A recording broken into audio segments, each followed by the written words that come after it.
discuss on how we achieve a 60% return on investment within the first 12 months on average. So let's assume a $400,000 property.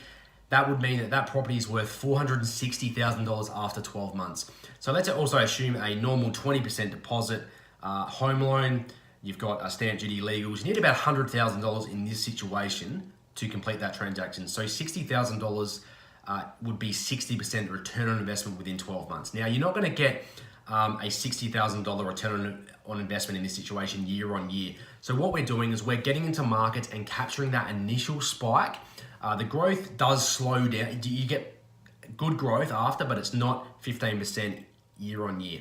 But what that enables you to do is get into a market early, capture that initial spike, refinance and buy again, providing you have the serviceability. So how are we actually finding and creating 15% growth within the first 12 months when the average person struggles to get 1 or 2%?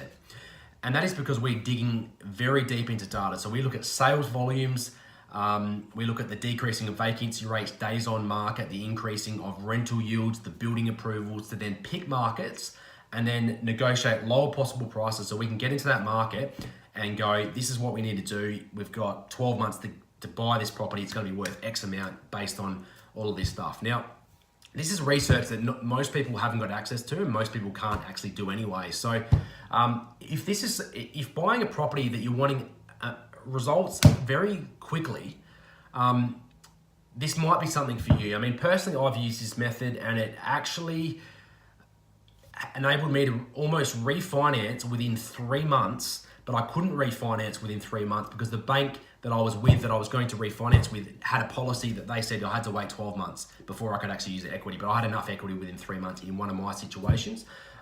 So we're currently doing this in the Adelaide market and the Perth market as well currently, and we're lining up opportunities for people to make the most of these opportunities and not have to wait 5 or 10 years to refinance and go again. So if this is something that you want to know more about, I've got some case studies. I can show you some